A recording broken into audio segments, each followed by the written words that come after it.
Good evening, ladies and gentlemen, boys and girls. Can you see the excitement in my voice? And that's because we have with us today a lady whom I have really admired, and a big salute to Vijaya Suvarna, our guest today. One of the difficult tasks for me is to introduce her because there's so much to tell you about her, but I will concentrate on a few very basic essentials, right? So, first of all, she is, of course, a very accomplished woman. She is running a I think, India's number one coaching company called Liberation Coaches. And I think I've been to her office. I have seen the way she operates. And that was a day I really got impressed by her. One of the latest achievements amongst, I don't know, there's a long list of her certifications, her awards, and all that. But one thing which really she's very happy about, and I was talking to her, a great achievement of hers is that she just completed about 3 months back the Goldman Sachs 10,000 women executive program from IIM Bangalore. So there were only 100 women who got a scholarship, and I'm told it's worth about that program is worth about 25 lakhs, and she has done that over 3 months, and I think that's a very great achievement. And she says that that's the first time she saw that she had met 100 women. And she says in all her life, she was only meeting men who were great achievers. But here, meeting 100 women who were of that caliber was something that she really admired that experience. So, Vijaya, in addition to what I just talked uh, about her Goldman Sachs achievement, has many more achievements to her credit, and that is she is just one second. Yeah. So I'm so sorry. There's a little glitch here. Yeah. Okay. Right. Yes. So she's a winner of the Best Business Growth Plan competition from IMM Bangalore. She is also the BSC, that is Bombay Stock Exchange Millennium Diva Award for Power Influencer in 2022. She's the Rotary Club Elegant Woman Award awardee of 2022. She's a special performer at the Suraj Kund International Arts and Culture Festival, and of course then there are a whole lot of awards which go to, so I've just named the ones which are just of 2022. Now, more than that, I would like to talk about what I know about Vicha and why she's here on this program today. I haven't come across, and I'm very clear about the statement and its accuracy. I've never come across a man or a woman who can do as many things as she does in a day. And the best part is she does them consistently. So the first thing I got to know was when, of course, I had known her and I had met her. And one day she called me up and said, "Do you want me to make doodles of your book, $1 million Second?" And I said, "Why not?"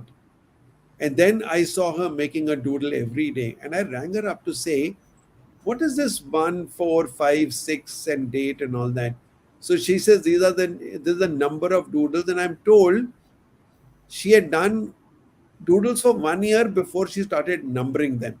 So today she has done about 2,150 doodles, and she does one every day, whether she's traveling, whether she's coaching, whether she's anywhere in the world.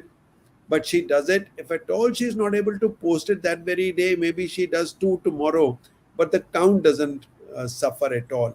So when I went and met her and I got to know she's a dancer, she likes to cook. She has time for her daughters every Saturday for 3 hours, and that's a fixed time for their daughters. You can't, nobody else in the world can disturb them. And whether it's doodles, whether it is a coaching, cooking, she does almost everything. She's a good singer and all that, and she's very good at art. You just heard of a Suraj Kund art festival award there. So with all those things that she does, and she does them so efficiently, Suvarna, welcome to today's program, primarily for us and the audience to discover how the hell do you do all this and do it so well. Over to you. Oh, thank you so much. Thank you so much, so much, Brigadier Blessing. It's a pleasure being here. And I have known you for so long. And every time I think about, imagine I have to think about every day, about you multiple times a day, because I associate your name with time. And I wear a watch. I never am without a watch. So every time I look at my watch, I look at time, I think of you. So आप मुझे कई महीनों में एक बार याद करते हैं, लेकिन मैं आपको रोज 5 से 7 बार याद करती हूँ, शायद उससे ज्यादा. So I'm very happy to be here, sir. Thank you so much for inviting Thank me. you. Thank you so much. So, Vijay, let's start with a very basic thing. Today, we are talking about time conscious leadership. And what I would like to ask you is, how do you think the factor of time and leadership is so interwoven, so integrated, and how do they mean a lot for each other? Uh, I personally think that if you stop thinking and obsessing over time, you automatically perform better in your leadership journey. I'm going to explain that. So I think one needs to be very conscious about oneself rather than the time, because most schedules don't, most leaders are people who have multiple things to do in a day. So when you have been appreciating me and my all the things that I've done, it made me very happy. But I'm also thinking about the fact that uh, I things get done with leaders when they don't think about it. It means that becoming conscious about your own self is a far better value and a far better competence and a skill than being very conscious about only time, because in the time is equal for everybody. Nobody has more time or less time, be it a leader or a follower or you or me, an inspirational speaker, Sadhguru, anybody, Narendra Modi, Bill Gates. Everybody has about 24 hours. So but what you do in that 24 hours is so much more important. So rather than obsessing over the time, I suggest that we start obsessing about our own competence and the ability to complete tasks sooner, faster, because we are better at it, because we are upgrading ourselves, we're learning. So whatever took, for example, cooking, I swear I can finish let's say a 5 course meal in about an hour for about 8 to 10 people, right? And I know of people who will make a list and then they will sit and think, then they'll go to the market 3 times to get things. And so the it's basically your work. If you're not competent enough in planning or recipes or cooking for that matter, if you don't know how to do things simultaneously, you cannot lead in that sphere, be it cooking, be it music, be it art, be it work. So I think conscious. So when you ask me about being conscious about time, for me, I think be more conscious about your own competence as a leader, be more conscious about your ability to perform as a leader. I promise you, time will take care of itself, because everybody has got the same amount of time. So the only reason people are unable to manage time today, I think, are because they're not focusing on the competence, on what they can do well and what they cannot do well, right? If you do things well, automatically things you take lesser time and you get more time to do the things that you really enjoy and that you really really love. So that was about it. But I know you have a thought about time consciousness, and I'm dying to hear that from you. You explained to me about about this concept called time consciousness, which I'm very eager to learn. Okay, very good. So I think you already explained that quite a bit. But Vijay, one thing I'm getting from you right now is that it is competence that gets you into better efficiency. So Yes, if you're competent at what you're doing, so like you said, if you're competent at cooking, you're competent in your organizing abilities, and you know correct, your priorities and sequences well, that correct, you know what is correct. to be done first, so that you don't do half a thing and then you run to the market to get the other half, where Exactly. you waste your time. Okay, so competence, I think, is a very, very important thing, no doubt about that. I also sometimes talk uh, about Sachin Tendulkar. If he faces a ball, The time that the ball takes to travel from the bowler's hand to the batsman is just a just a couple of 2 3 4 seconds, I think. I've never timed it, but I guess so.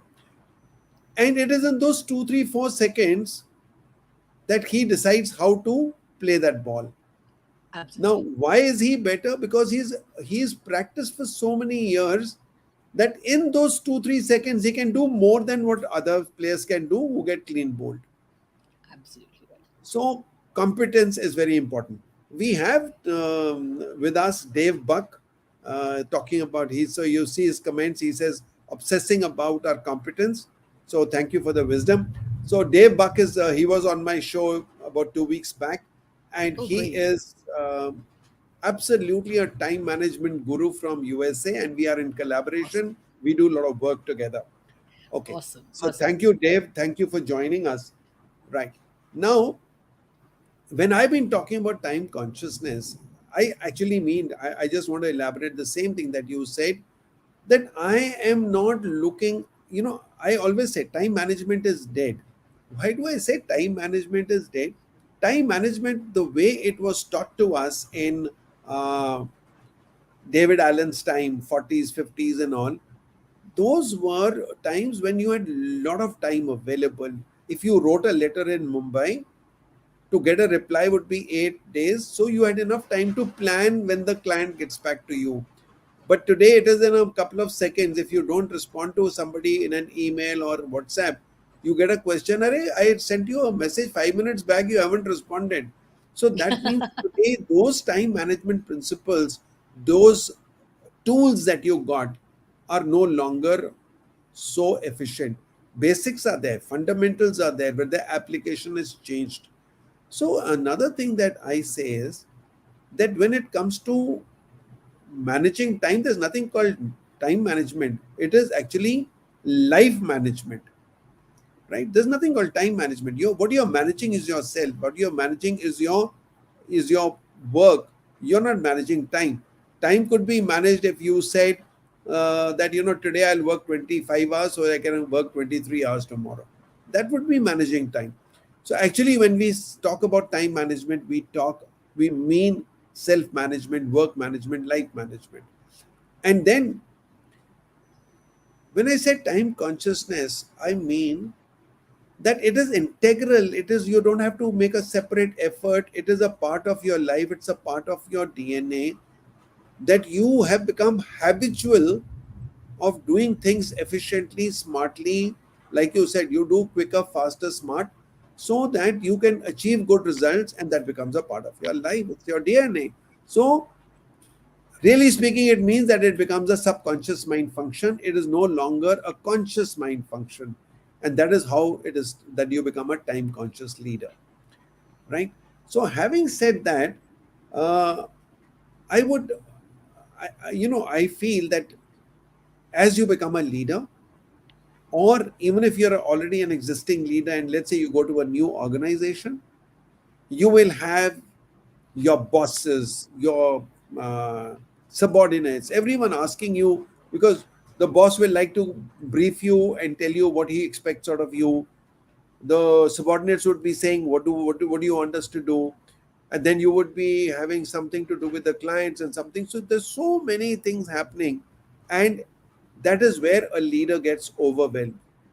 And that's what I want your views on, that why do you think leaders need to look at time management in a very different way, or in a more specific way than any normal. I mean, everyone, whether you are a leader or not, you have to look at you have to work on your time. Even a housewife does it, or or even a taxi driver does it.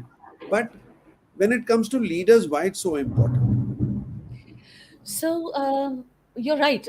It's basically when in the leadership role, you tend to have a lot of priorities. You have multiple people, multiple levels of decisions that you have to take. You have multiple tasks pending. You have multiple reports pending. You have hundreds of mails that you receive every day. So you need to be very conscious about how well and how quickly you complete these tasks. Right. So a good way to do that, I personally believe in it, is that two things. One is stop thinking of time as a constant. Think of time as fluid. I'm going to explain that. think of time as a fluid concept. The minute you think of time as a fluid concept, there is no 9 a.m. and 6 p.m. and 8 p.m. and midnight. There is no full stop there. All right, which means that the minute you think of time as one fluid entity, you can actually do things before time, after time. Are you getting this? So we have leaders who, and by the way, leaders follow this. Even if we haven't really spoken about it, I know all leaders do. For them, if they know that today is going to be a critical day, they will reach office 1.5 hours before, 2 hours before. They may reach at 7 a.m. So the 9:30 a.m. or 10 a.m. Is it doesn't really matter to them. It doesn't matter that there is a 10 a.m. clock in time and a 6 p.m. clock out time. It doesn't matter to them. They will reach 3 hours earlier, finish whatever needs to be done, and then they will just let it flow, let the work flow. The minute you have this idea about, oh my god, it's 6 p.m., let me close down for the day, then what happens is there is going to be spillover of your mail, of your report, of your work for the next day. So you need to understand which days need more of your time and which days don't need more of your time. So it's, if you think of time as a fluid concept and don't think of it as as something that's got a stop and a start, then time becomes very friendly to you. You then time becomes your friend. Your clock becomes your friend because you're not even looking at the clock. So I think most leaders, they need to not look at the clock very often. That they need to look at what needs to be completed on a particular day. And if they can do that, guess what, you're going to actually feel very free and very liberated. Time is a fluid concept. People forget that. So that's my take on how leaders can prioritize and work better. If you're a leader, there is nothing called time. There's no capsule called time. It's a fluid concept. It is in continuum, and you have to treat it as such. So something spills over the next day, you continue with it. You are tired, take a break. You have a birthday party to go there, come back, start, continue working on it. Don't look at clock and say, oh my god, it's like 8 p.m. Oh my god, I'm working. So most times we get overwhelmed and we get paralyzed with the concept, with the thought that, oh my god, I have put in 12 hours of work today. And then that thought that, oh my god, I'm so hardworking, oh, I'm so committed, oh my god, why am I not being paid enough for it? You're talking to yourself constantly and not getting your job done. Damn it, don't look at the clock, just get the thing done. Don't get conscious and don't think of time in capsules. Think of it as fluid. Guess what, you get tired, go to sleep, take a nap, get up, continue. So for me, I think most leaders need to understand the concept that time is very fluid. Don't capture it into brackets and into time slots and everything. So that's how you can in a particular day finish almost everything you pick up. If it's a mail, it's okay. And I know the question always does come over here about work-life balance. Okay, that's a question. Next question that is not normally asked. What do you mean by time is fluid? There is this family time, and there is this, all those times that you're talking about. See, you have chosen to be a leader. So, or you have not chosen to be a leader. People have chosen you to be a leader. So, if you want to continue as a very effective leader, stop thinking about, a very balanced life, or decide not to be a leader. Mahatma Gandhi didn't have a, didn't think about time. He would wake up in the middle of the night and go for a walk and inspire people. Lokmanya Tilak did. Today, I believe Bill Gates would do that, and Narendra Modi would do that, and every leader they would do exactly this. They don't think of time begin and time end. It's not a project on a daily basis for them. They will continue doing things. And so I think most of the time we get very overwhelmed with ourselves. The narcissism kind of comes in. Oh my god, I'm so great, I work for 14 hours yesterday. Oh my god, I'm so you don't talk to yourself about how hard you're working. Talk to yourself about what next needs to be done. Just move with it. Just keep the speed and the momentum high. Half the time we get paralyzed, and that's why I think work doesn't get completed. The worst thing is when people just look at the number of hours they work, and they are so obsessed by how many hours did I work today, which means that Exactly. they look at their busyness more than productivity. Okay, and the second chapter in my book, $1 Million Second, says, "Busy are you?" And that question is, I are you remember, yeah. productive or are you busy? Let's understand that. And I had a commanding officer, and when I was in the army, who would just be worried about what time you came and what time you left, and he would really see what work you did. And one day, and he used to be noticing my motorbike because I used to come on a motorcycle, and we were in Ramgarh where there were slopes up and down. So you could really sort of make out when I'm starting from the mess and when I'm reaching the office. So one day he never heard my motorbike, so he thought I'd come late and probably he didn't hear it. So what time did you come today? I said I came at 8 o'clock, but I didn't hear your bike. I said, sir, my bike is not okay today, and I took a lift with somebody to come because it's not working. Oh, I got it. One day, then he passed an order that nobody will take their vehicles to the office. You will park them outside the CO's office, so that from his window he could see who all are present. So present was more important than work. So one day, after the CO had left for home at about for lunch, my bike again didn't start. So I went to the mess with somebody else. It was Wednesday, and Wednesday used to be a half day, so we didn't have to come back after lunch. So at about 5 o'clock, when I had just got up after my nap, a friend of mine comes and tells me, oh, CEO was very happy today. I said, what?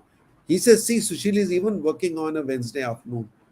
I said, yaar, mera bike wahi rehne do. Let it be lying there all the time. If that is going to give me all the accolades.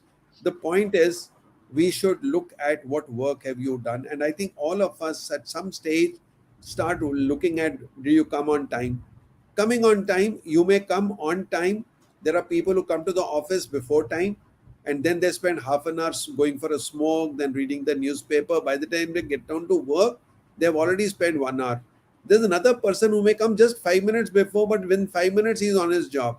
You have to see who's productive, and that is, I think, Correct. what is very important.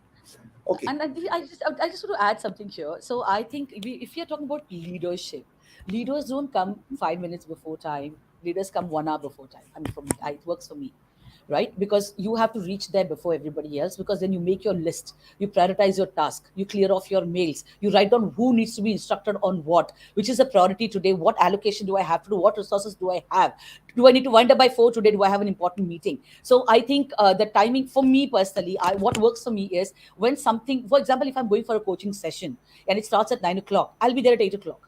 Guess why? Because I'll sit comfortably. I'll make a list. I'll make an agenda. I'll once again read through the notes. I'll make sure I have a list of questions that the person may ask, which I already would have prepared, but I would still go through it. So, when we're speaking about the leadership journey, it is not about starting on time or winding up on time. It really means starting before time and winding up after time. So it's about, I'm talking about the fluid concept. There is no 9:30 or 9 o'clock or 8 o'clock. It isn't. If you think that you need, and because see, when people come to you at 9:30 or 10 o'clock or 8 o'clock or 8:30, they directly come to the leader for directions and instruction. They come to you. Now, if you are not prepared already, if you don't have a list already ready, you don't have the resources kept ready, if you haven't gone through the report the guy sent you, for example, what are you going to tell him? Then you waste more time. Then you say, oh, wait, let me go through the report. I haven't had time to go through it. I just came, you see, I came exactly on time or not on time. Then while he's sitting over there, you're looking at the report. Then he has 1,000 questions because he's sitting across. Whenever somebody sits across, they won't sit quietly. They'll have questions to ask and instructions to give, and they'll have some more things. They'll have more information to pass on. I think that if you're looking at leadership, do not restrict yourself to the office time. Always reach before time, because that gives you time to settle down. You sit comfortably. Okay, just do meditation. Forget no work. Half an hour, 45 minutes. Just sit quietly, read a book, right? Do some doodling. Just walk across the corridor 3 or 4 times. Do anything. Just settle down. Finish your tea, finish your smoke if you're a smoker. Just finish off all that needs to be organized for the day in the beginning of the day before your day starts. Once the day starts, focus on task completion. Don't sit and plan. Don't sit and think about how I'm going to. So I think if you're looking at leadership and time, extend your time, make it fluid. Don't look at 8:39, 9:30. Don't look at it. You look like I was saying earlier. Start earlier, wind up slightly later, so that at the end of the day, you have already made a list of the things that is pending, what is to be done tomorrow morning. What you get, just get more organized. I mean, just plan more, Actually, get more organized. it, so basically, what you're also saying is visualization. That if I visualize my day, and there's a sequence there, and if I'm doing it well well before time, I don't have to worry about getting late and all. And let's Correct. say that Yes. if I want to reach 5 minutes earlier and you get stuck in traffic, look at the type of tension. And then if you Exactly. walk into your office late and everyone looking at you, No matter what you say, I'm sorry, there was traffic jam, blah, blah, blah. It's all nonsense. It's all nonsense, absolutely. So, Right. when you were talking about this, I remember in 1979, I had a commanding officer who was then posted to Army headquarters. And I happened to be on leave and I wanted something very important to talk to him. So, I called him. Now, normally they reach office at 9 o'clock, leave home by about 8 o'clock, and so I there was there were no mobiles that time. So I rang up his residence number, and his wife said he's in the office. I said, "Ma'am, office starts at 9 o'clock." She says, "But he's always there before. He's there Very by good. about 7:38." Now army headquarters, nobody goes there at 7:38. So I called him. He was there in the office, and of course whatever I had to do I did, and then he asked me to come and see him. When I went to see him and I told him, "Sir, I mean, you're there at 7 o'clock and all." He says two three things: because I have to travel in a bus, and I don't want to travel in uniform. By the time I reach here, the uniform goes bad. So I come in my civil dress, and I have my uniform on my hanger here. Very I good. have two, three sets, and I take them only on Saturday to get them washed and bring Gosh. them back. So that is one.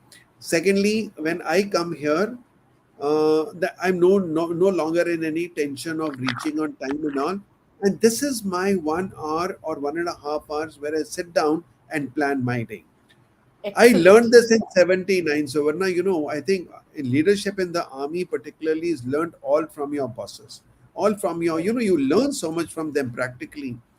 And that day, I realized that this is what I have to do, and I've been doing it through and through my life, Awesome. making Awesome. sure because then you get much more done than. So, there was one commanding officer of mine who's going for a walk, and that's the story is given in my book also. He says, Sushil, just tell me one thing. And I'm very curious to know, how do you get 25 hours in a day? I said, so what do you mean? He says, I see you in every party. I see you in every outdoor activity. Your email,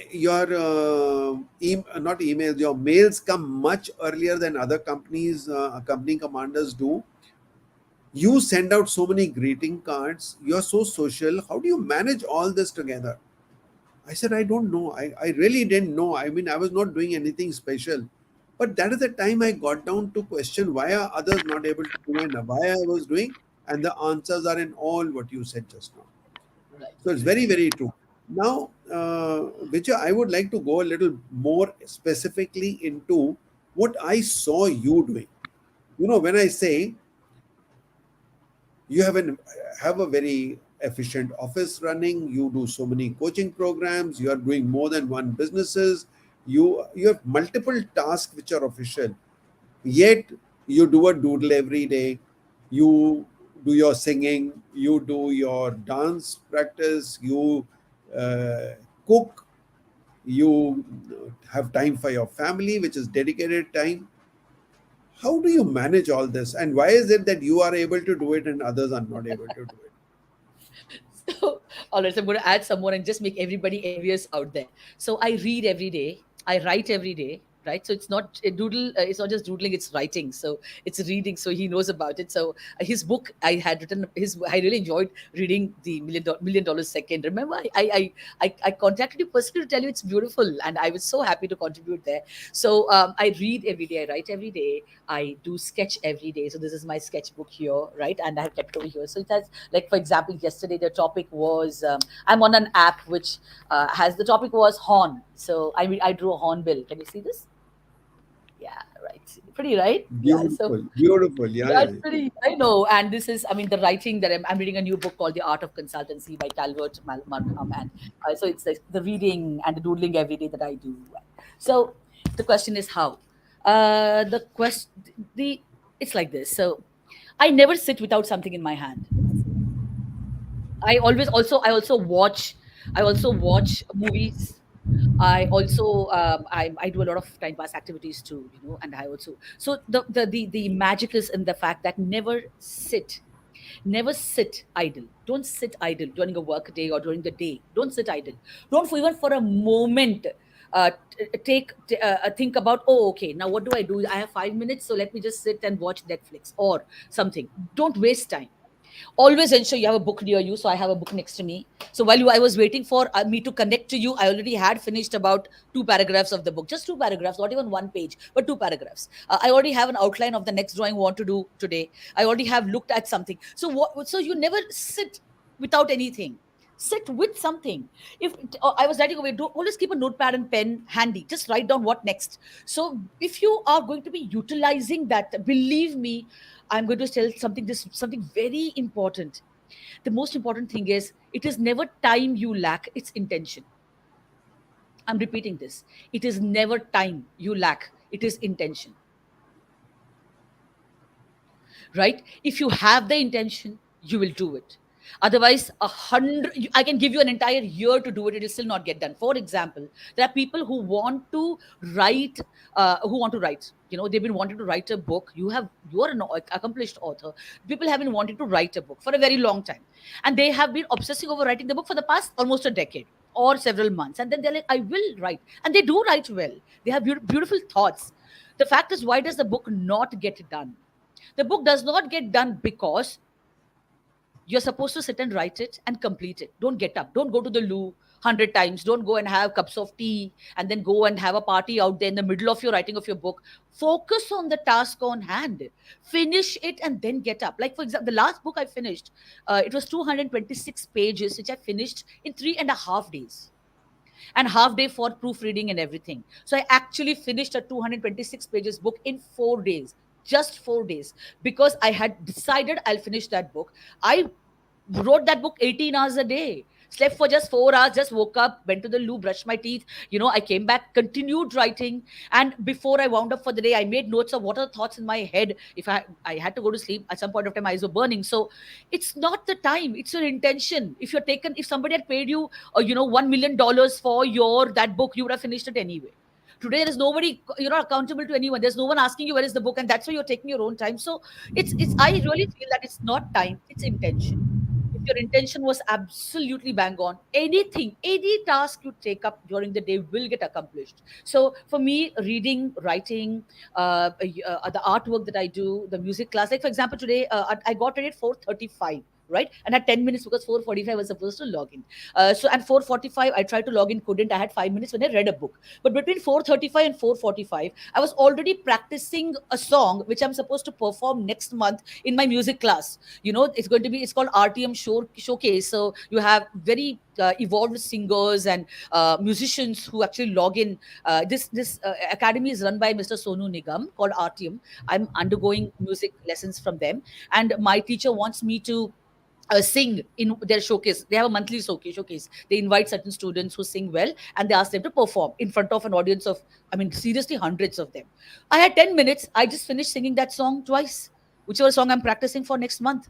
So waiting for 10 minutes. Oh, it's 4:35. I have 10 more minutes to log in. So what do I do? Let me just take my. I don't do that. I always have something in my hand to complete. All right. If I don't have that, or like for example, there was a meeting which I was only supposed to be hearing. I was not supposed to take notes, and somebody was taking notes. I was at home on that day. Guess what? I was cleaning spinach. I had spinach over here and I had peas over here. And while the meeting was on for 1 hour, I finished cleaning the spinach. I finished shelling the peas. Okay. I finished my work. Otherwise, I would have had to finish this and go to the kitchen. And then, because it was late in the night and I had to anyway cook on that day. My cook wasn't in. So don't waste the time. It's as simple as that. If you had to finish something, you will. And if you had to find excuses, you will too. So that's how things get done every day. You have to just do it. Yeah, so you really actually hit the nail on the head, and I read it somewhere and said it's a state of mind. It is not like you said is the intention. Similarly, it's a state of mind. How much are you focused on your job, and what is your priority? So along with this, it's your priority, and like what you said, I tell people when I say time management is dead, that today you have to manage time on the fly. Okay, and that means the next couple of tasks should be already in my mind.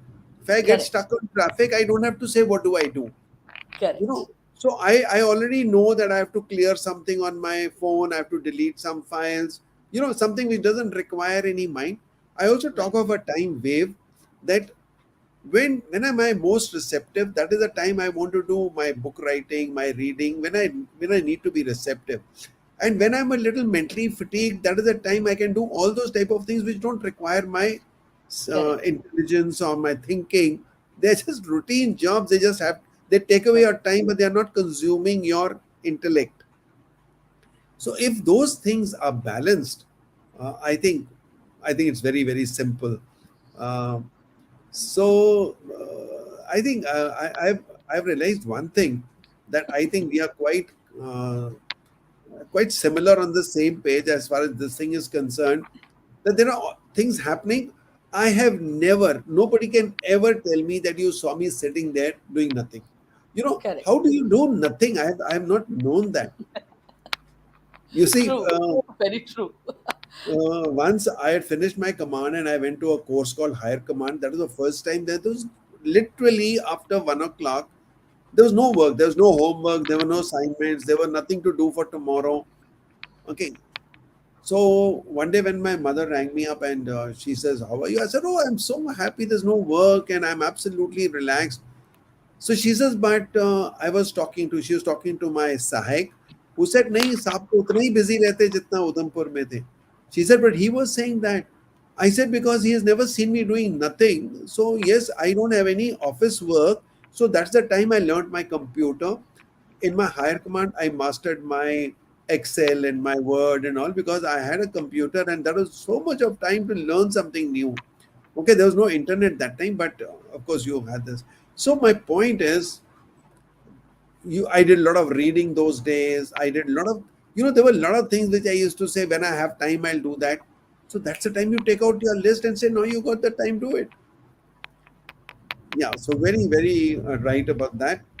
Now, I want to ask you another thing, and that is a little controversial thing that keeps getting coming up. The way you explain your routine, Vijaya, do you multitask? Oh, yes. Of course. Of course. How do you live a 48-hour day in 24 hours? That's the only way to do it. So, and there are, I know this is completely controversial because most people I know, I mean, many people I know, not most of them, many people I know talk about focusing on one task at a time, only focusing on one single thing at a time, right? So, that's the school of thought that most people have. Me, it's a habit, and it multitasking is a habit. People who do not have it as a habit cannot do it. People who have it as who have cultivated that habit can do it. So it won't come naturally. Multitasking may not come naturally, maybe because I'm a woman. Not really. I think men are equally, they could do multiple things at the same time. It's just that they think that there is, oh, women can multitask and men can't. I think they take that sentence too seriously, and they take that statement a little too literally. Please don't. Anybody who wants to multitask can. And if you want to do multiple, if you want to complete more things, right? If you want to complete more things in a day, you have to learn to multitask, which also means that for anything which is critical, where there is scope for too much of error, don't multitask there. But believe me, out of the 100 things you do, 80-90% of the time, those are routine activities. You only have 10 to 20% which is actually critical and needs your undivided attention. Like, for example, if you're chopping something, then obviously you can't multitask. You're supposed to focus there, otherwise you'll end up cutting your finger. Or if you're looking at a report and analyzing, data. So data analysis cannot, because if you're or entering data, even analysis of data, you can multitask if you're used to it. But if you're entering data, you can't, because you'll add a zero extra or remove a decimal from somewhere. So critical tasks which will not be more than 10-20% of your daily schedule, that part, just don't multitask there. But the remaining 80%, seriously make it a habit of multitasking. So if you have, and believe me, I have been in so many forums where it really can finish so many tasks while I'm listening. And if you ask me what the person said, and I can tell you verbatim what was being said, and it didn't come easily. It had to be cultivated as a habit, right? So if you want to get more done in less time, you have to learn to multitask. And there is no excuse which says women can multitask and men can't, because that's usually what I hear. So no, it's again, like I said, it's an intention. Don't take everything literally, right? Don't take everything literally. Today there are so many tools available. you know.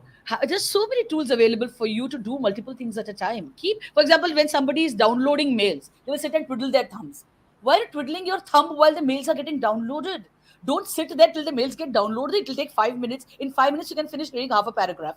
You can make a note of something, you can finish a doodle, you can plan your, your evening or your day. You can do something in those 5 minutes. Every 2, 3, 4, 5 minutes you can utilize that. And then when somebody says, "Oh, you're multi-skilling," seriously, I'm not. I was sitting there waiting for the mails to download. I had exactly 3 minutes. In those 3 minutes, I did something. That is not multitasking. I'm actually focusing on one thing at a time, but I'm not wasting any time. So I think, yes, This is leaders not have. this is not multitasking at all. See, many years ago, I heard an audio tape which used to be in my car of Sadhu Vaswani, and he said that if you are spending about half a minute in a lift and you're going to go and see somebody, there's a meeting that you're going for, that is the time when you just make a very, he used to say, make romantic conversations with God. So he says, you just say to yourself, God, let this meeting be successful, and start visualizing, thinking and talking up, and saying that. So even that half a minute is not wasted. Another thing, which I learned was, he says, when your phone is ringing, when that ring is happening, so instead of just waiting for the ring to happen, you could say, God bless our conversation. Okay. Okay. So you're doing something. Now, what you are saying, my daughter was somewhere in class 7 or 8. She used to sit and do all her studies in front of the TV. And she used to do very well in academics, and she knew every dialogue. Like you said, she knew the dialogue of the serial that she was watching or whatever. So there's a friend of mine, and one day he told me, he says, please tell your daughter not to do that. It is not a good thing, because when she comes into senior classes, she'll have a tough time. Abhi to chal jayega, but it doesn't happen later and all that. I said, how do I tell her not to do it? Because if she gets 10 on 10 in maths, which she was doing in front of the TV, and she knows everything that's happening on the TV, if she's got that skill, I mean, what basis do I tell him stop doing it? Correct. And she Correct. did it all her life. But, and I've been a very, when I told you that my CEO asked me, uh, how do you have 25 hours in a day? I was a very proud multitasker. I used to say I can do so many things at the same time. Till about 2 years back, when I studied the subject in details, I'd actually gone for a seminar in which one of the trainers said that multitasking is not possible. The human brain is not designed to do two things at a time. So if you are doing one thing, you are doing it at the cost of the other. There can't be 100% efficiency in both. So you have to compromise. I got up and vehemently disagreed, and I said, I do so many things at the same time. I don't know how you're saying that. But when I started studying this subject, now I've got 5 videos on multitasking saying don't multitask. But you know, now, Suvarna, the difference is, when you said, when your mail was downloading and you did something, that is not multitasking. No, then let me explain that to you. So, not just that. When my son was, I was doing my education. My son was just barely one, even lesser. He was very small at that time. So, he would be on my lap, and I'd be putting him to sleep while I was studying for my MBA. I topped the university. I was first amongst 3,700 students at that time. While my son was still in my lap, I was nursing him, and he was really tiny. When there are training programs going on, sometimes the trainer has spoken about a single paragraph, and I'm listening. Let's say there's an online seminar, and he's spoken about a point, and then most trainers tend to extrapolate. They give several examples, they explain it in detail, right? If I've already made notes of whatever is being said for the first 3 minutes or 4 minutes or 5 minutes, and the person is continuing to explain it for the next 15, 20 minutes. See, so it's the white noise thing. So there's this white noise that's happening in the background, which your part of your mind is listening to that, and you have honestly, I usually will have two notebooks in front of me. So in one notebook, I'm already making a note of some of the keywords that he's speaking. Well, in another notebook, I'm already making a note of something else, maybe creating a module, writing points for the next book that I want to write, or writing some ideas that I want to implement at a client's place, or some questions that I might want to ask after this, or making a plan for my next day. So two things happening simultaneously. So I think it's you. Your brain can be. I think your brain can be trained to do two things at a time. When you say a human being's brain has got immense potential and we only use 20% of the brain, it basically means that you can actually do much more than what you're doing today. You can do multiple things at a time, but we don't utilize it. Everybody speaks about, oh, we only use 10% of our potential, we don't use the remaining 90%. The remaining 90%, what is it? The 90% is exactly that. When you're sitting and you're doing something, the remaining 90% is vacant, or say 80% is still doing nothing. Your brain can work there. So I think I know. This is, you told me it's controversial, and I agree it's controversial. So, oh, I'm so sorry. Sorry? Are you there? I can't see you. No, no, I'm here. I'm here. All I right. gave you a full screen. Yeah. All right. So I personally, so it's okay. See, somebody asked me, how do you manage to do so many things in a particular day? Okay, that's how I do it. I multi-skill, I multitask. Okay, multi-skill is different, multitask is different. So multitasking, in which two things which are not extremely important or very very critical can be done simultaneously, right? If it is a critical task, yes, I will not do anything but focus on that. Like I said, I wrote that book very quickly. I had was no other distraction, nothing at all, right? So I am a strong believer of multitasking, a very strong believer, doing several things at a time. But there are people who advise me against it. Like, there's a book called Deep Work, which I read. I read a book called Deep Yeah. Work by, yeah, I don't remember who's the guy, Yeah, Professor.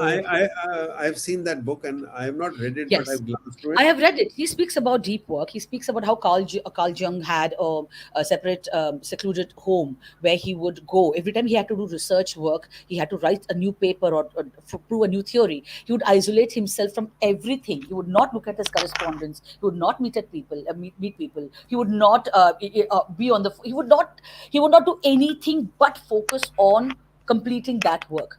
So deep work. When you do deep work, don't multi skill. But not Like doing you deep say, work. like you said, 18 hours if you're writing the book, you can't be multitasking there. Exactly, You exactly. know, So that's about it. so this is Yeah. another So book which is which really focuses on one thing. I learned a lot from this book called The One Thing.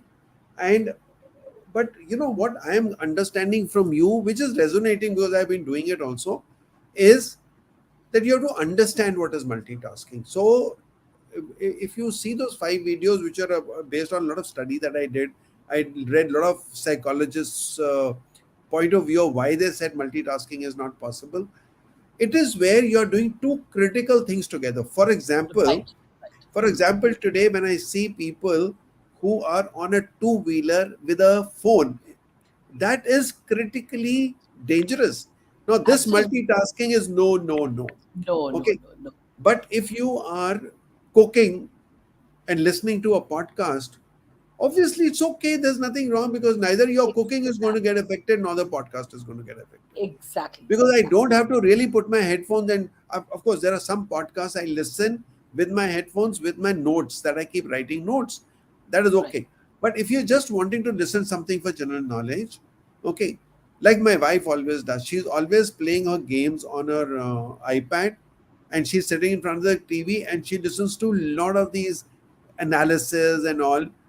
So she not doesn't watch the TV. She's actually using only the audio because she's doing something else and listening to that. But you ask her, she's consumed all that content and understood that.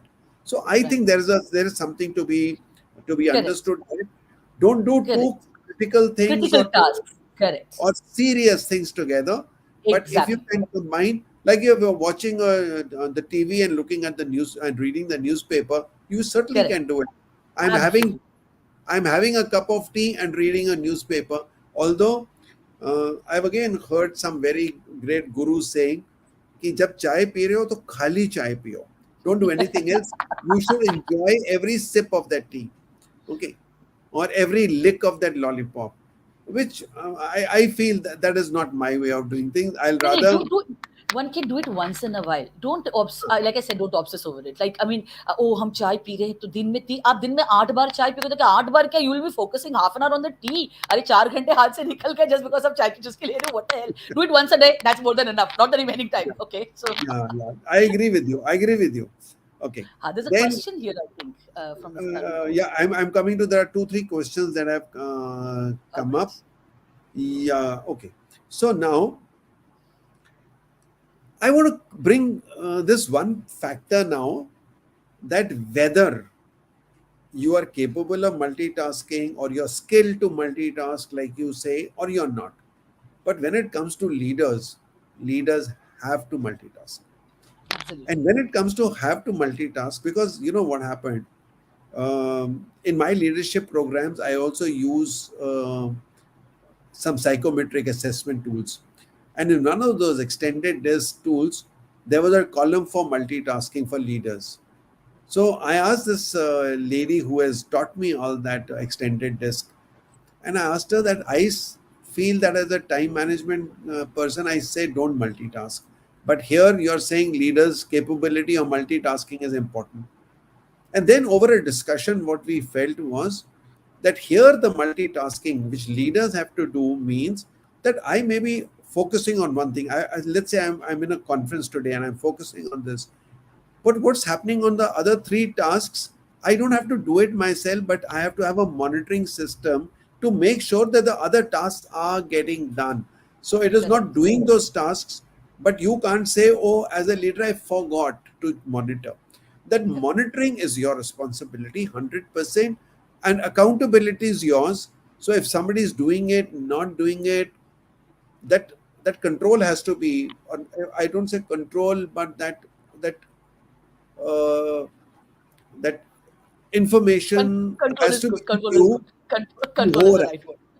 So, control is the Control right taken. word? It's the right word. Right. Okay.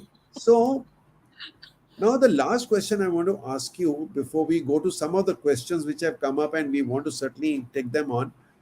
Right. Uh, that is that how do you think routine and habits? We have partly touched on this question, but I always emphasize a lot on like atomic habits. If you build your habits, and that's what you said, your skills are habits.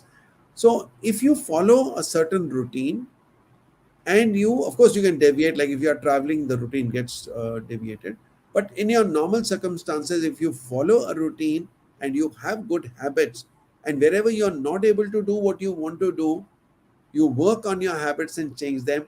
How well do you think that works for leaders?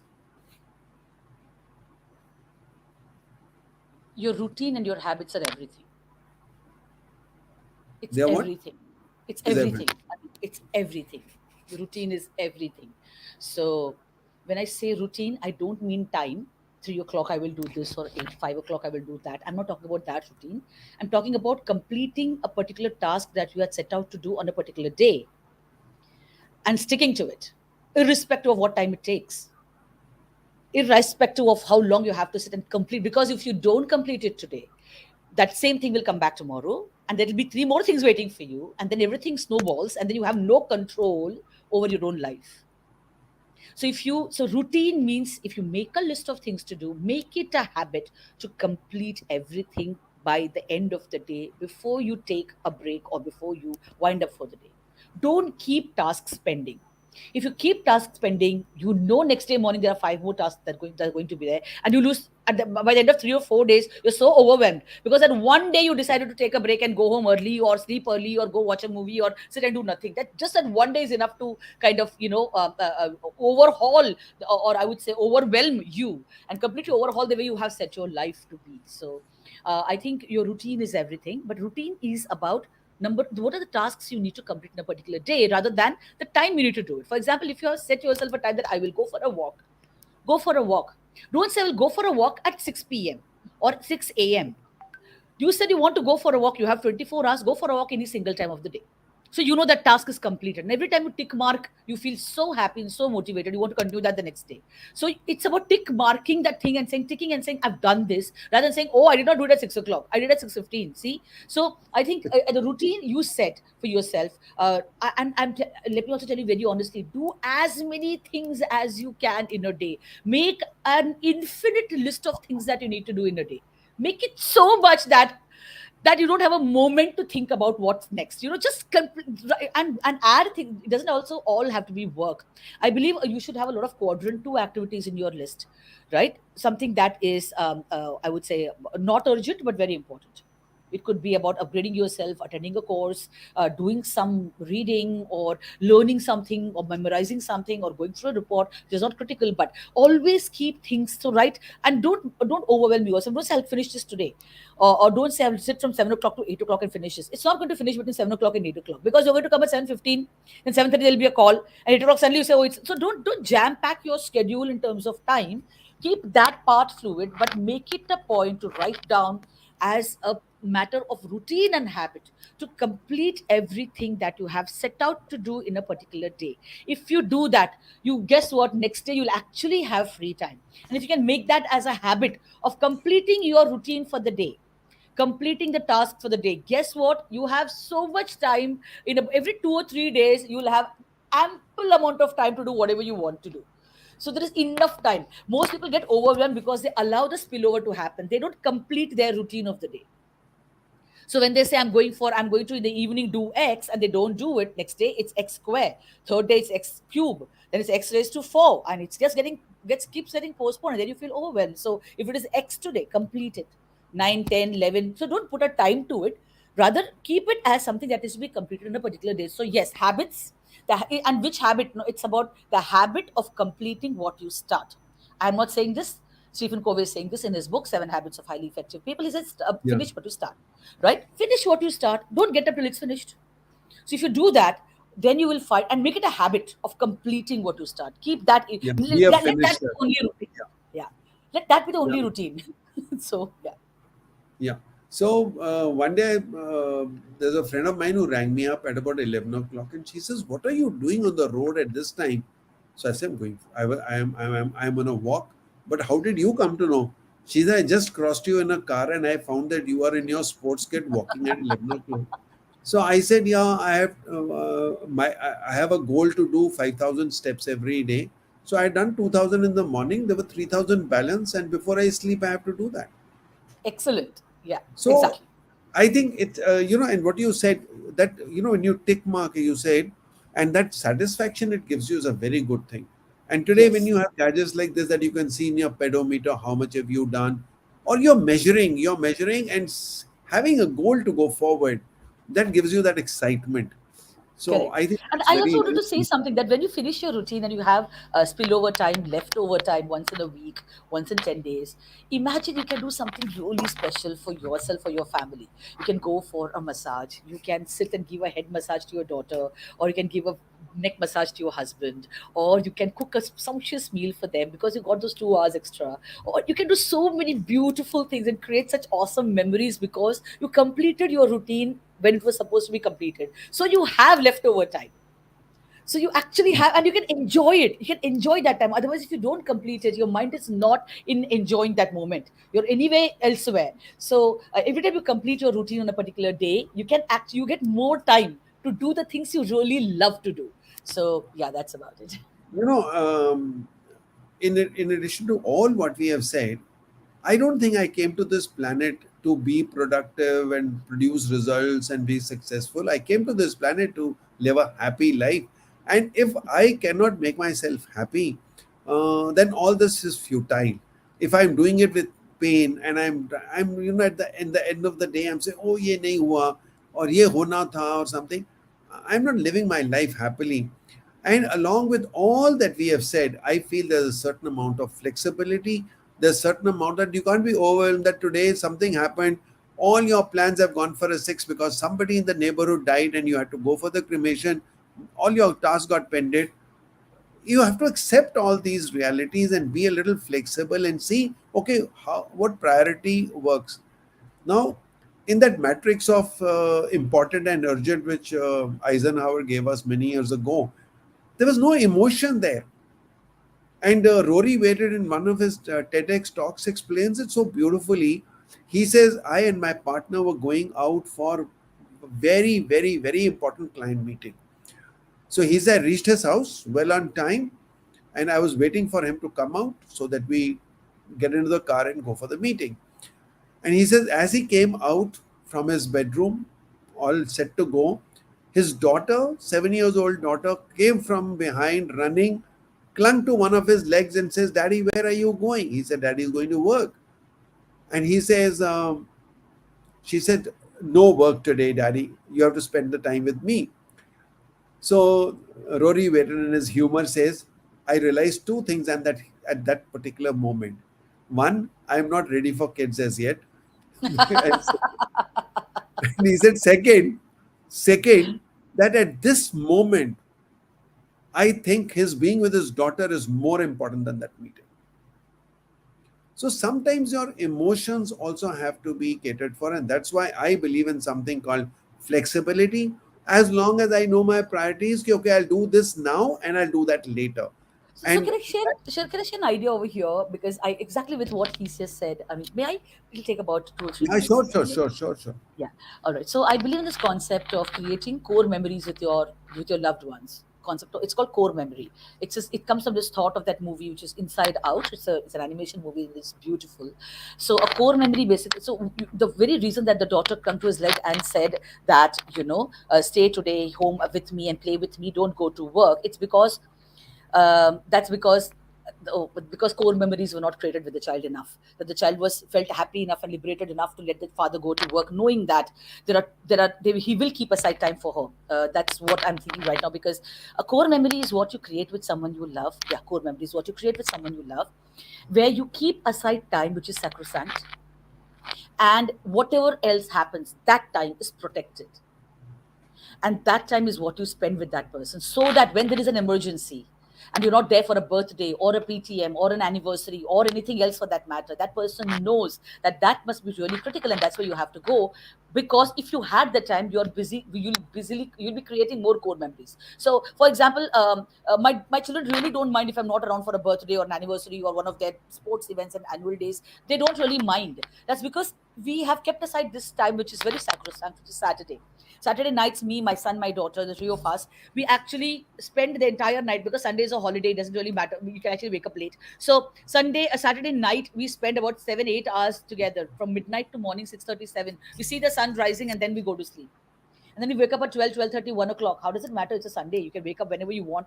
Don't have lunch, don't have breakfast, have lunch directly. You just laze around, keep it easy for you. So it doesn't matter wherever in the world I am, almost every Saturday, I am at home. It doesn't matter how exhausted I am. We will have our horror movie to watch. We will have our Maggie. We will have our ice cream. We will have that moment that we spend and we josh with each other and pull each other's leg. We will keep aside. So I know wherever in the world my children go, the core memory is something that they will remember. They will not remember the fact that mom was not there for a birthday, but they will remember every Saturday spent with my mom.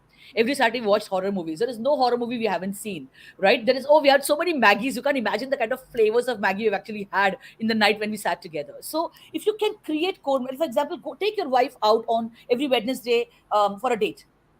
Go on, a single samosa and chai. That's all. Every Wednesday, or you know how exhausted she gets. Give her a head massage or an oil massage every Saturday night. Takes half an hour.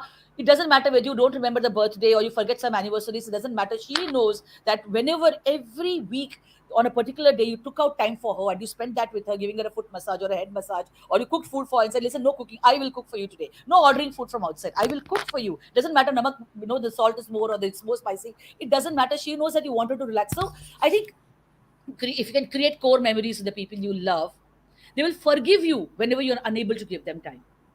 And core memories Yeah, have to be done regularly, consistently. They have to be done at regular intervals. So, oh, we go out for a holiday once in a year. No, that is not a core memory.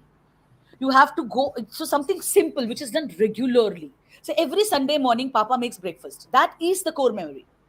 Every Saturday night, we sit together and we watch a horror movie, core memory. Every Wednesday, my husband actually will give me a foot massage and a head massage. There is no cost. Your time, you're giving that 3 hours or 2 hours or half an hour exclusively to your child or your wife or your husband. And believe me, whenever you falter in your so called other activities, when you're not there for a particular event, they will forgive you because they know you created those cold memories with them. So that works for me. I think it might work for yeah. everyone. So I believe time is life. So give a gift of time to people.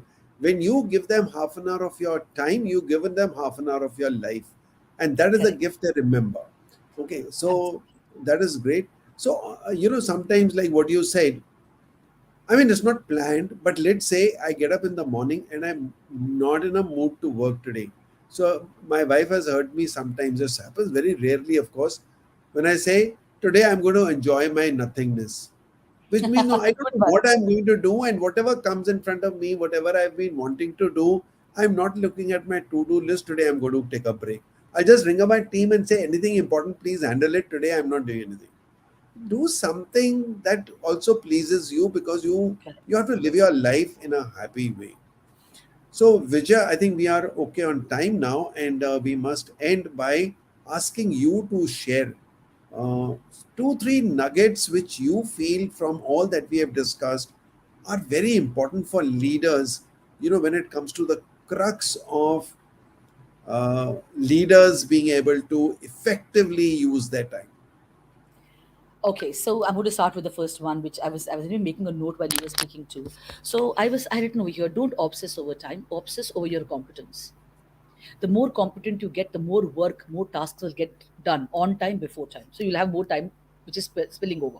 So that's the first thing. So don't obsess over your competence. Don't obsess over time. Time will take care of itself if you're competent in what you do. That's the first thing that I want to share with you. The second one was, don't close the day with pending tasks. Tasks have this useless way of exaggerating themselves and growing, multiplying if you keep them overnight. So as far as possible, complete your pending or the tasks for the day. Stick to the routine that you have. Finish it and then go to sleep. That's the second thing that I want to share. And the third thing was, always have a list of things that is not to do with your work to do.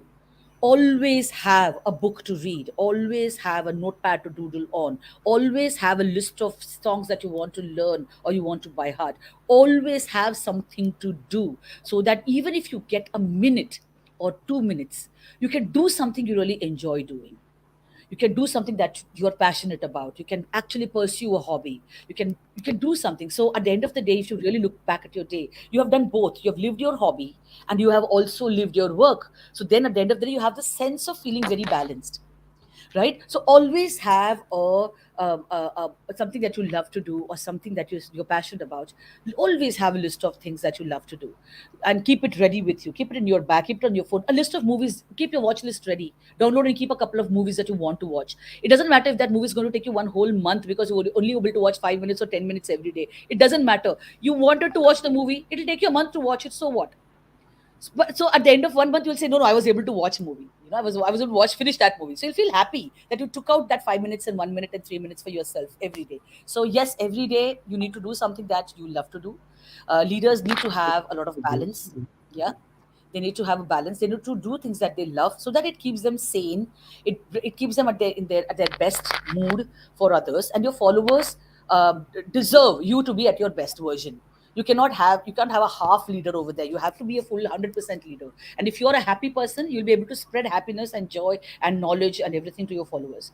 They are not your problem. You are your problem. So you solve your problem. You'll find that people are able to connect with you more easily. They'll be able to work better with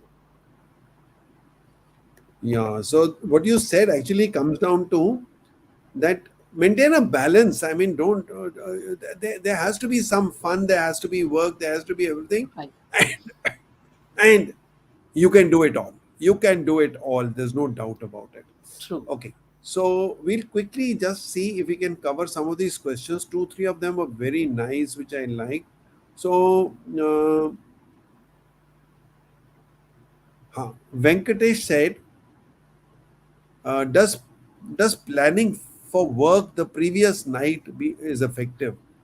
And 100%, 100%, Mr. Durrani, 100%, 1000%. Absolutely. Before you go to sleep, I suggest take out your notebook, make a list of things that you need to do for the next day. Your life will get so sorted, you can't imagine. It will be so easy for you. 100, you absolutely hit the nail on the head. That's what I okay, do, and I know it works phenomenally for me. okay. So I'll share a little thought on this. In my When I'm talking about time consciousness and when I do my time management workshops, I talk of something, that what is time consciousness is being aware of where I spend my time. So I say that you regard 1 second equal to 1 rupee, and put in your virtual time bank account 86,400 rupees every day. That's your credit balance. And God says, आज है कल नहीं होगा, जो है आज कर लो, कल it will become zero. The balance will be zero. So now see how much did you consume, which means how much did you utilize. So I said when you are about to sleep, switch off all your gadgets and all, get relaxed, and when you lie down in your bed, close your eyes and just reflect on your routine from morning till night and say how productive were you today. So, like if it was a super good day, everything worked according to that. Like you said, yeah, I'm not going to bed with anything pending. Could be it's 80,000, could be it's 75,000 that you have spent. And could be a day when either you were not in a mood or something untoward happened, or you were sick, or you had to go and see some sick person in the hospital and nothing happened. So, could be it's 30,000, 40,000. Now, that figure doesn't matter. That figure doesn't matter at all because that figure is immaterial. Just a minute. How is it?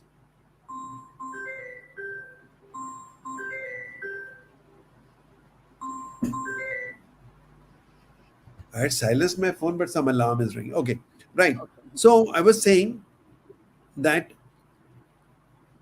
whatever figure you have written, it could be inaccurate because you're making a very rough guess. But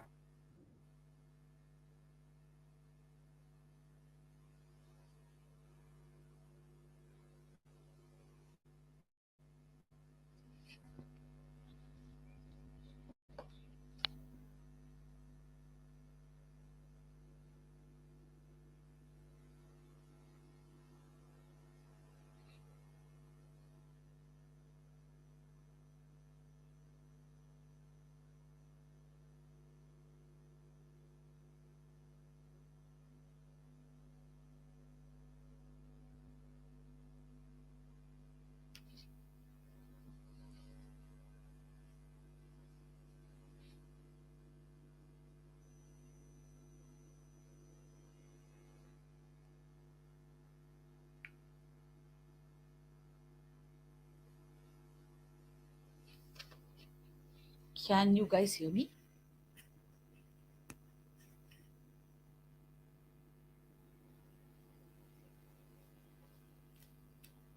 Mr. Bhasin?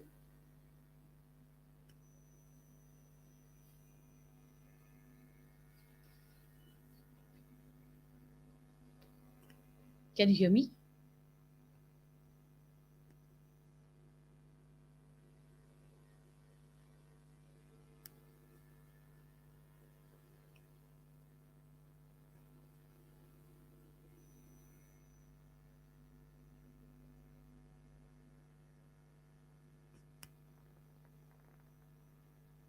Mr. Bhasin's net has frozen, is it? Okay, yeah, right. I'm here. Can you guys hear me? I mean, can you? Yes, you can hear me. Looks like you can hear me. Yes. Okay. So I guess his network must have disappeared, and so I'm sure he'll join in a moment. Let me check if he sent a message. Yes, give me a minute. No, I don't have a message from him, so I'm assuming that. One sec. No. So I'll continue this till he joins back. I have some more. Yes, his network has lost connectivity. There's some more questions over here. I would love to go through. Just give me a moment, please.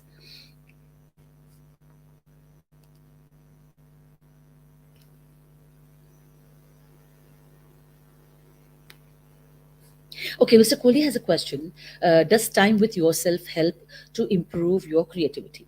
So that's a question that I think there are people, like I said, deep work. If you're going to do something very intense, very critical, then yes, spending time with yourself, it does lead to more creativity. Rather, actually, creativity is like exercising, So creativity doesn't happen in a moment. It needs to be built. So there are days when you're not creative at all, right? So the days when don't feel creative, start working on whatever you're trying to create. Start working. So you start warming up. So the warm up starts first, and then you build up to the peak. Oh hi, you disappeared. I was wondering where you went. oh, there's something wrong with StreamYard, so I had to Oh, re-log in. all Uh, right. I'm glad you're okay, here. so I'm glad that the meeting didn't get over. Yeah, yeah. So good. Okay, so you must have covered that question at least. Now there are one or two more questions that came up, and Okay. just a minute, where was that? Of course, there's a very nice, very nice uh, comment by somebody to saying these are not nuggets, they are an encyclopedia. So thank you for that. I think it was Venkatesh. I'm not getting the all the comments. I don't know what has happened. Just let me refresh them. Okay, right. So there were one or two more questions, but I think I've lost them because of this reconnection. Okay, so I'm sorry. I'll have to probably forget about those questions. They are gone. Okay.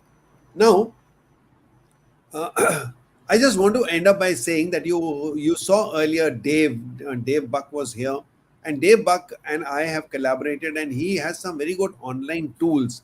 So I am going to be uh, giving in all the three mediums, that is on all the three platforms, Facebook, LinkedIn, and YouTube. I will share the link of Dave's tools, which is available to you for free for trial. It's only for those people who come here and invest their time, so they get some return out of this investment. So that is what you will get. I also have a pleasure of also giving you a link of the $1 million second doodles which Vijay had done for me. And I'm so grateful to her because many people find it so good that it just 10 pages of each chapter is available in a graphic, in an infographic format, where you see those beautiful pictures and you can grasp that one chapter in just about 3 to 4 minutes, even lesser. So thank you, Vijaya. Thank you for being with us today. And I wish we could go on and on because the way our conversation is going, you don't feel like ending. But yes, we have already taken a little more time than what we normally take. But I said we keep 1 to 1.5 hours depending on the flow and on the audience response. And I want to thank each one in the audience today. There has been very good active participation. A lot of comments have been coming. I still see at this point of time the number of people who are still engaged are quite a lot, and some of you have been there right from the beginning. That's really, really uh, commendable. And so I really want to thank at least those who I can see, like Venkatesh was there, he's not here right now. Geeta Chabra, Vaishali Jain, Ganesh Bosle, Jatinder Gupta, and there were other people. Deepak Kamani was here. Uh, Kunal Kohli was here. Sorry, Tarun Kohli was here. He's been a very active participant. So thank you very much for all those who are still here. If I have not been able to remember all the names, because I don't see them now anymore on my chart. So thank you, Vijaya. Thank you very much for being here, and it has been really, really. I've enjoyed the conversation. I don't know how others have, but it Oh, was I mostly let me tell lovely. you that, like I said, guys, if you haven't read the book, The $1 Million Second, you must. Not only is it simple to read, it's he's sending you the doodles and the infographic, no doubt about it. But once you go through it, I can promise you, you will buy that book. And it's not only very beautifully written. There are snippets of wisdom on every single page. I loved reading that book, and that's why I created that. Otherwise, I would not have. I go through books, I don't write about them, but it's a beautiful book. And I know Brigadier Bhasin now for quite some time, and I know for a fact that he's someone who utilizes. He's been a thought leader. He's been. Do you know, at even the way he experiments with technology, he learns all the time. Today I was shouting at my team member. I said, "Arey, wo kitne senior आदमी है, उनको ये सब पता है. You guys don't know anything. Aren't you going to doing more research?" And I was telling somebody that, my digital guys, he's very, very good. So if you can learn anything from him, and if you can attend these shows, the Brigadier Sushil Basan live, you must, because he brings incredibly profound thoughts. I feel very enriched after our conversation today, Brigadier. I must thank you. It's been an honor and it's a pleasure Thank knowing you. you. Thank you. It's likewise. I think every conversation, even it is a 2 minutes, 5 minutes conversation on the phone, is always full of wisdom, full of nuggets. And I really, really enjoy my conversations with you, Suvarna. And let's Thank you. continue. Let us keep uh, building a knowledge bank for people, because I have decided and I've been inspired by this book, Die Empty. I want to go to my cremation ground absolutely empty. Whatever I have, I want to leave it behind. I don't want to carry anything and dump it there. So, whatever I have learned from thousands of people who have taught me, whether it was books, authors of books, whether they were teachers, whether they were parents, whether they were seniors, bosses in the army or otherwise, they've been those people have taught us a lot, and I think we owe a lot to them. So when they passed on their wisdom to us, we must also pass it on to the future generations and not take it with us. Thank you so much. Thank you, Thank you Suvarna. so much. Bye, sir. Everyone, thank you all the guests who had come here. Thank you very much.